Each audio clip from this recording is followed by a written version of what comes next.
ಸಮಸ್ತ ರೈತ ಬಾಂಧವರಿಗೆ ನಮಸ್ಕಾರ. ಫಾರ್ಮರ್ಸ್ ಕಿಂಗ್ ಯೂಟ್ಯೂಬ್ ಚಾನಲ್ಗೆ ಸ್ವಾಗತ. ಇವತ್ತು ಮೈಸೂರು ತರಕಾರಿ ಮಾರ್ಕೆಟ್ ಇವತ್ತು ನೋಡೋ ಮನಿ ನಿಮಗೆ ಈ ವಿಡಿಯೋ ಯೂಸ್ಫುಲ್ ಆದ ಪ್ಲೀಸ್ ಒಂದು ಲೈಕ್ ಮಾಡಿ ಸಬ್ಸ್ಕ್ರೈಬ್ ಮಾಡಿ. ನೋಡೋ ಮನಿ ಮೈಸೂರು ತರಕಾರಿ ಮಾರ್ಕೆಟ್ ಇವತ್ತು ಅಂತ ನಿನ್ನೆಗಿಂತ ತರಕಾರಿ ರೇಟ್ ಸ್ವಲ್ಪ ಕೆಳಗಾಗಿದೆ. Beans white beans K G 20 ರೂಪಾಯಿ 22, ಗ್ರೀನ್ ಬೀನ್ಸ್ ಕೆ ಜಿ 20 ರೂಪಾಯಿ 22 ರೂಪಾಯಿ ಇದೆ.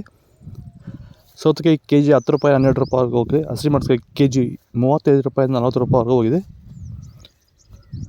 ಸುನಾಮಿ ಕೆ ಜಿ 5 ರೂಪಾಯಿ, ಎಳವಾಳ ಕೆ ಜಿ 4 ರೂಪಾಯಿ, MC ಕೆ ಜಿ 3 ರೂಪಾಯಿವರೆಗೂ ಹೋಗಿದೆ. ಒಳ್ಳೆ ಕ್ವಾಲಿಟಿ ಅದು. ಕುಂಬಳಕಾಯಿ ಕೆ ಜಿ 5 ರೂಪಾಯಿ 6, ಬದನೆಕಾಯಿ ವೈಟ್ ಕೆ ಜಿ 35 ರೂಪಾಯಿ 40 ರೂಪಾಯಿವರೆಗೂ ಇದೆ. ಗುಂಡು ಬದನೆಕಾಯಿ ಕೆ ಜಿ 15 ರೂಪಾಯಿ 20, ತೊಂಡೆಕಾಯಿ ಕೆ ಜಿ 15 ರೂಪಾಯಿ 20 ರೂಪಾಯಿವರೆಗೂ ಹೋಗ್ತದೆ. ಹೀರೆಕಾಯಿ ಕೆ ಜಿ 15 ರೂಪಾಯಿ 20, ಪಳ್ಳಕಾಯಿ ಕೆ ಜಿ 10 ರೂಪಾಯಿ 12 ರೂಪಾಯಿವರೆಗೂ ಇದೆ. ಸೀಮೆ ಬದನೆಕಾಯಿ ಕೆ ಜಿ 8 ರೂಪಾಯಿ 10 ರೂಪಾಯಿ, ಕಾಲಿಫ್ಲವರ್ ಕೆ ಜಿ 10 ರೂಪಾಯಿ 13 ರೂಪಾಯಿವರೆಗೂ ಹೋಗ್ತದೆ. ಸರ್, ಈಗ ನೀವು ಸಂತುಲನ ಬಳಸ್ತಾ ಇರೋದ್ರಿಂದ ಈಗ ನೀವು ಈ ಮೂಲಕ ನಮ್ಮ ಬೇರೆ ಹೂವಿನ ಬೆಳೆಗಿರ್ಬೋದು ಅಥವಾ ತರಕಾರಿ ಬೆಳೆಗಳಿರ್ಬೋದು ಅಥವಾ ಬೇರೆ ಬೇರೆ ಬೆಳೆಗಾರರಿಗೆ ಫೈನಲ್ ಆಗಿ ನೀವೇನು ಹೇಳಕ್ಕೆ ಇಷ್ಟಪಡ್ತೀರಾ ಸರ್? ಎಲ್ಲರೂ ಇದನ್ನ ಚೆನ್ನಾಗಿ ಬಳಸಿ, ಒಳ್ಳೆ ಕ್ವಾಲಿಟಿ ಬರುತ್ತೆ, ಬೆಳೆ ಗ್ರೋತ್ ಇರುತ್ತೆ, ಅತ್ಯುತ್ತಮವಾದ ಭೂಮಿ ಫಲವತ್ತತೆ ಕಾಪಾಡ್ಕೊಬೋದು. ಬೇರೆ ಫರ್ಟಿಲೈಸರ್ ಹೋಲಿಸಿದ್ರೆ ಇದು ಜಾಸ್ತಿ ಬೆನಿಫಿಟ್ ಇದೆ.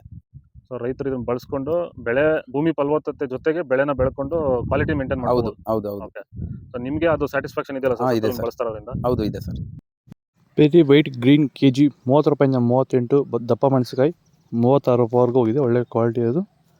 ಬಜ್ಜಿ ಮೆಣಸಿನಕಾಯಿ ನಾಟಿ 30 ರೂಪಾಯಿಂದ 40 ರೂಪಾಯಿ ಇದೆ. ಬಜ್ಜಿ ಮೆಣಸಿನಕಾಯಿ ಎಕೋನಿ ಕೆ ಜಿ 25 ರೂಪಾಯಿಂದ 30 ರೂಪಾಯಿವರೆಗೂ ಹೋಗಿದೆ. ಸೋರೆಕಾಯಿ ಕೆ ಜಿ 3 ರೂಪಾಯಿ 4 ರೂಪಾಯಿ.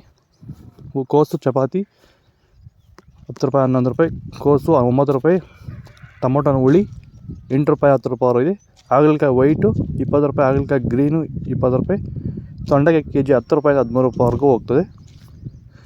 ಇದು ಮೈಸೂರು ತರಕಾರಿ ಮಾರ್ಕೆಟ್ ಇವತ್ತು ರೇಟುಗಳು. ನಿಮಗೆ ಈ ವಿಡಿಯೋ ಯೂಸ್ಫುಲ್ ಆಗಿ ಪ್ಲೀಸ್ ಒಂದು ಲೈಕ್ ಮಾಡಿ ಸಬ್ಸ್ಕ್ರೈಬ್ ಮಾಡಿ. ಇದ್ರ ಬಗ್ಗೆ ಹೆಚ್ಚಿನ ಮಾಹಿತಿ ಬೇಕಾದರೆ ಕೆಳಗಡೆ ಕಾಮೆಂಟ್ ಮಾಡಿ ತಿಳಿಸಿ. ಓಕೆ ಫ್ರೆಂಡ್ಸ್, ಬಾಯ್.